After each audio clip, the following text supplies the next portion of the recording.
¿Es posible que un solo hombre sea capaz de destruir más vidas que varias guerras juntas? La historia no solo está llena de héroes y de revoluciones, también está manchada por los actos de auténticos monstruos, dictadores, conquistadores y tiranos que convirtieron a sus países y al mundo en un auténtico infierno sobre la tierra.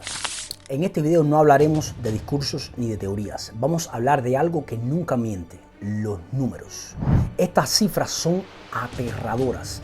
El conteo aproximado de las muertes provocadas por los 5 tiranos más letales de toda la historia te pondrá los pelos de punta. Estos 5 hombres mataron por ideologías, por odio, por ignorancia, simplemente por ambición, pero algo sí tenían en común y era el desprecio absoluto por la vida humana. Hoy vamos a revelar quiénes fueron y te adelanto desde ahora, el primer nombre de esta lista de verdad que te va a sorprender, porque no es quien podrías estar imaginándote.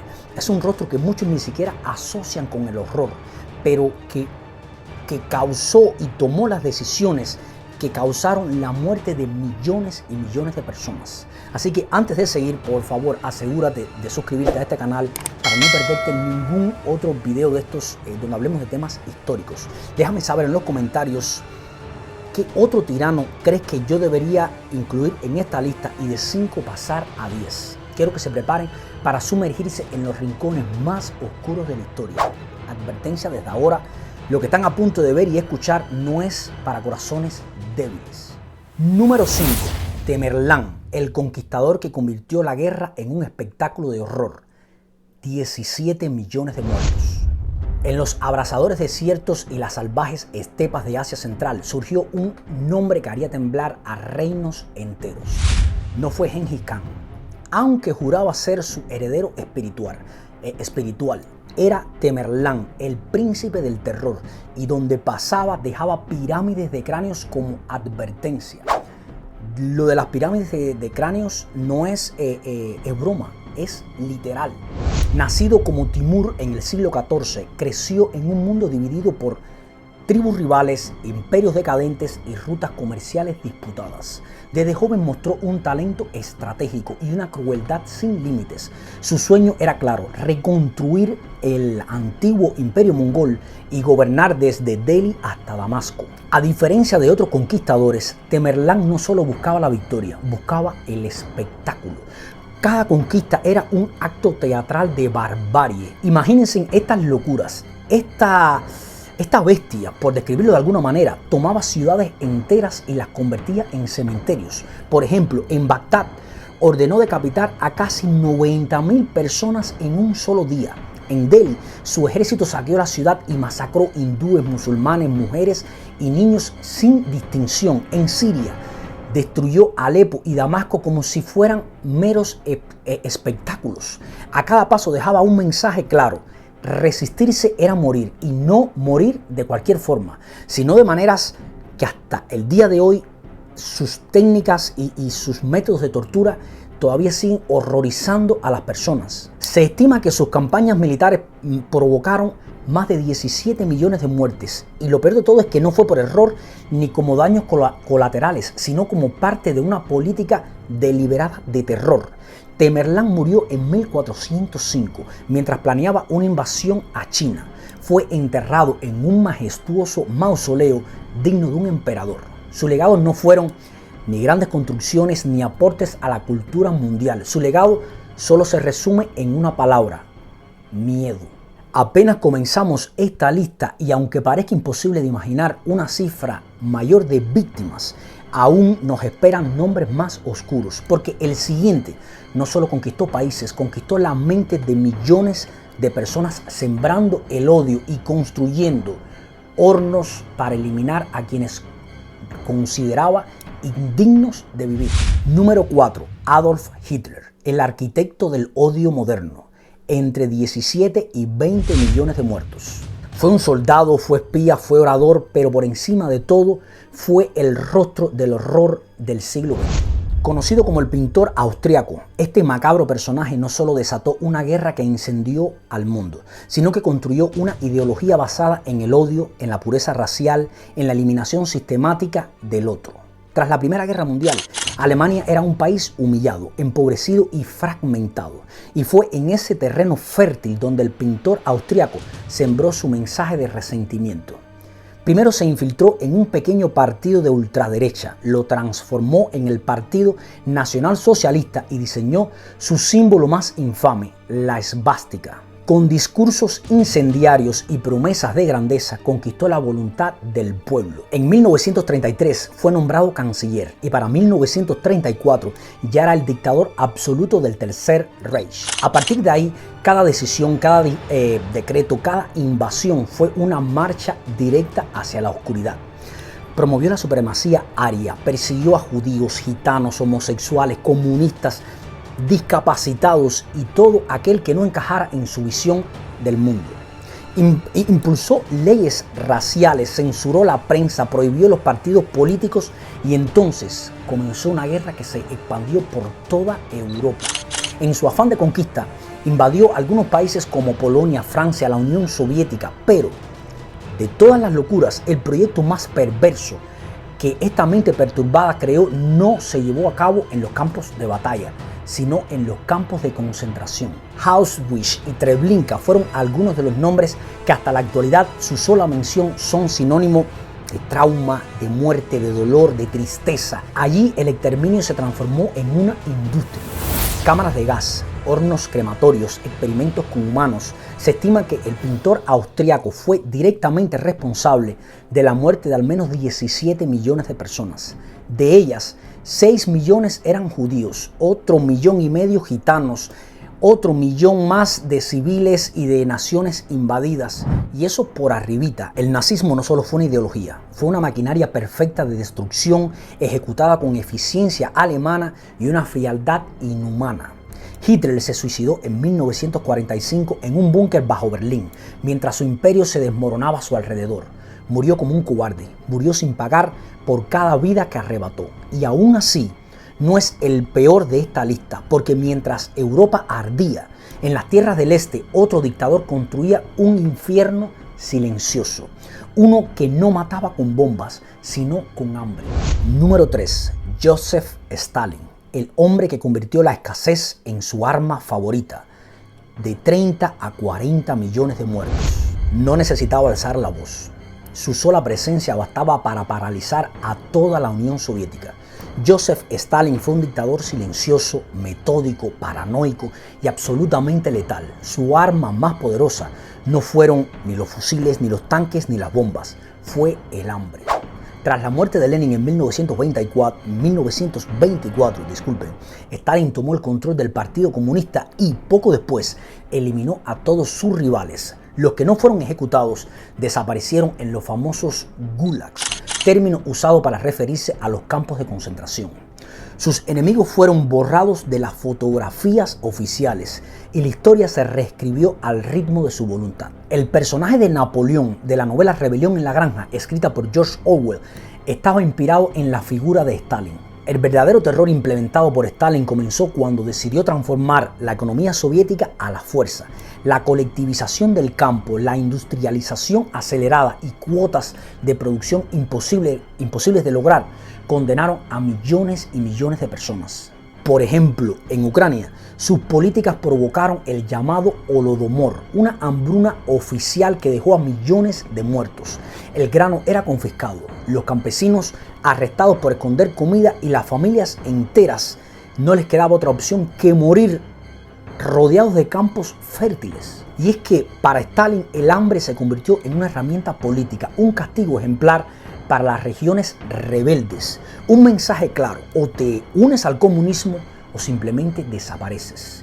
Y cuando no era el hambre, por supuesto, eran las purgas. A finales de los años 30, Stalin lanzó el Gran Terror, una campaña masiva de arrestos, torturas y ejecuciones. Nadie estaba a salvo. Oficiales del ejército, intelectuales, obreros, campesinos, incluso altos miembros del partido fueron encarcelados. Aquello era una locura, todo un país traumatizado.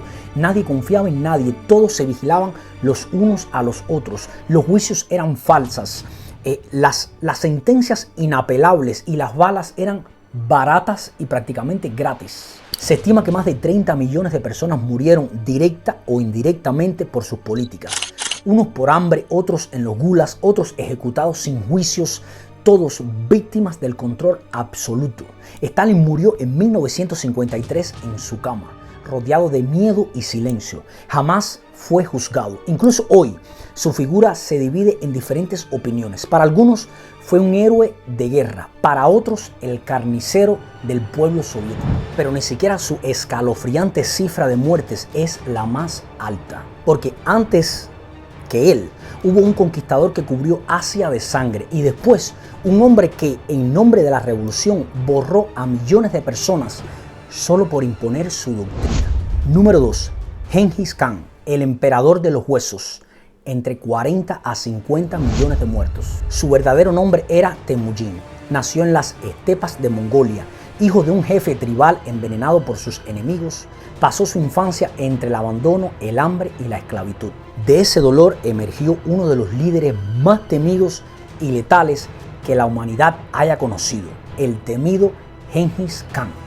Gengis Khan no solo unificó a las tribus mongolas, las transformó en una máquina de guerra perfecta, con disciplina feroz, estrategias innovadoras y una brutalidad sin límites, con la cual comenzó una campaña de conquistas que devoró a Asia desde China hasta Europa del Este. Su poder no solo se basaba en la fuerza militar. Gengis Khan aplicó técnicas extremas de terror sobre poblaciones enteras como herramientas de dominación y sometimiento absoluto. Antes de atacar una ciudad, enviaba emisarios con una oferta: rendición o aniquilación. Si se resistían, sus tropas arrasaban con todo, hombres, mujeres, niños, sin dejar piedra sobre piedra, y luego levantaban torres de cráneos a las afueras de las ciudades como advertencia para otras ciudades. Por ejemplo, en Nishapur, tras la muerte de su yerno, Gengis Khan ordenó la ejecución de todos los habitantes. Estamos hablando de más de 100.000 personas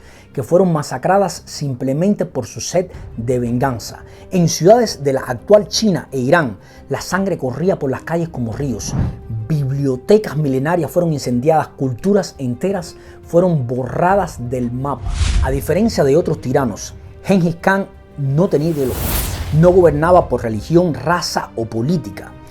Gobernaba más bien por dominio absoluto. Quería que el mundo entendiera que resistirse a los mongoles era firmar su sentencia de muerte. Los registros históricos hablan de al menos 40 millones de muertos durante sus campañas, eso tirando un numerito bajo. Algunas estimaciones afirman que su paso redujo la población mundial en un 11%. En ciertas regiones, la tierra quedó tan cubierta de cadáveres que dejaron de cultivarla por generaciones enteras. ¿Y saben qué es lo peor? Que hasta el día de hoy su imagen ha sido romantizada como un gran estratega, como un unificador, como un reformador. Pero la historia verdadera es mucho más cruda. Gengis Khan no fue un héroe, fue el emperador del miedo.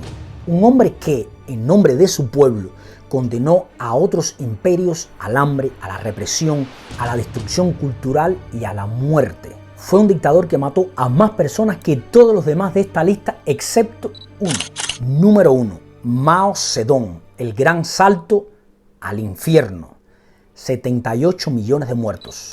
Su rostro adorna billetes. Su retrato cuelga sobre la plaza de Tiananmen y su nombre incluso hoy es venerado por millones de personas en China. En Cuba, Corea del Norte y Venezuela se habla de él como si fuera uno de los mejores líderes revolucionarios de todos los tiempos. Pero detrás de la propaganda, detrás del mito revolucionario, se oculta el dictador más letal de toda la historia de la humanidad, Mao Zedong. Zedong fue el líder del Partido Comunista Chino desde 1943. Mao tomó el poder absoluto en 1949 tras años de guerra civil. Lo que prometía ser la liberación del pueblo chino se transformó rápidamente en una pesadilla de proporciones inimaginables. Entre 1958 y 1962, Mao lanzó una política estrella, la llamada o el llamado Gran Salto Adelante. Su objetivo era convertir a China en una potencia industrial independiente del mundo occidental. El método: colectivizar toda la agricultura, eliminar la propiedad privada y obligar a millones de campesinos a producir acero en hornos improvisados en los propios patios de sus casas. El resultado, como era de esperar, fue un colapso agrícola total y sin precedentes en la historia de la humanidad. Las herramientas que usaban para trabajar en el campo fueron fundidas, los cultivos abandonados, la comida simplemente desapareció, pero el Partido Comunista no reconoció lo que estaba pasando. Se falsificaron las cifras, se ocultaron los errores y la gente comenzó a morir de hambre por millones sin poder protestar. Imagínense que la hambruna fue tan catastrófica que algunos recurrieron al canibalismo. Pueblos y ciudades enteras quedaron vacías, se transformaron en pueblos fantasmas. Los números son tan desgarradores que se estima que entre 20 y 45 millones de personas murieron solamente durante este periodo. Pero es que Mao no se detuvo ahí. En 1966 inició la Revolución Cultural, una purga masiva contra intelectuales, artistas, maestros, científicos y todo aquel que no encajara en su visión de una China comunista pura. De nuevo, templos, libros, obras de artes milenarias fueron destruidas. Los jóvenes adoctrinados y convertidos en los temidos miembros de la Guardia Roja se transformaron en una especie de jueces y verdugos de sus propios maestros y padres. Y por si fuera poco, Mao orquestó uno de los actos más cínicos de su mandato, el movimiento de las 100 flores. Imagínense en esto. Invitó al pueblo a criticar al gobierno para corregir sus errores y se les prometió que no habría represalias. Y la gente le creyó. Quienes cometieron el error de criticar públicamente al gobierno fueron arrestados y trasladados a campos de concentración. Así que de nuevo, 500.000 de personas más fueron desaparecidas en cuestión de meses, entre purgas, campos de reeducación y hambrunas masivas y una represión sin precedentes. Mao Zedong fue el responsable de la muerte de hasta 78 millones de personas, la cifra más alta provocada por un solo hombre en toda la historia. Murió en 1976, rodeado de adoración, sin juicio, sin castigo, y hoy, hasta el día de hoy, millones aún lo recuerdan como un símbolo de liderazgo. Pero ¿saben qué? La historia no olvida. Mao no fue un revolucionario glorioso, fue el arquitecto de la mayor tragedia humana jamás causada por un solo individuo. Si después de este viaje oscuro quieres profundizar más, especialmente en el terror silencioso que construyó Stalin, te recomiendo, miren, este libro que es imprescindible, Gulags de Anna Applebaum. Siempre tengo problemas a la hora de pronunciar este nombre. Es verdad que muchos conocen los crímenes de Mao Zedong, otros de los campos de concentración nazi, incluso de las masacres de Genghis Khan. Pero el de la Unión Soviética, hasta el día de hoy, se siguen desconociendo muchos datos debido a la maquinaria propagandística que tenía este gobierno. Por eso en Gulag la escritora no solo expone datos escalofriantes, familia. Este libro nos lleva a las entrañas del mismísimo sistema, nos cuenta las historias reales de quienes vivieron y murieron dentro de este infierno helado. Campesinos, soldados, artistas, científicos. Millones de vidas fueron arrasadas en nombre del progreso y de esta revolución comunista. Si te impresionó la cifra de 30 millones de muertos bajo el mandato de Stalin, este libro, familia, te va a dar un contexto, te va a poner detalles, sobre todo te va a mostrar cómo el terror puede organizarse y convertirse, no sé, en una rutina, en un día más. La diferencia más aterradora entre Stalin y los demás tiranos de esta lista es que Stalin no necesitaba ni gritar ni aparecer en actos públicos, solo bastaba confirmar un papel y tu vida, toda una generación simplemente desaparecía del mapa. Gulag, esta novela, no es una lectura ligera, desde ahora se los digo, pero es una lectura necesaria porque es la única manera de comprender, de aprender de la historia para no repetir estos errores en el presente. Familia, se las recomiendo al 100%. Si les gustó este video, como les dije al principio, ya saben, suscribirse, dejarme un comentario, ponerme algún que otro nombre en la lista para de 5 dictadores o tiranos pasar a 10. Un abrazo gigante. Los espero en el próximo episodio.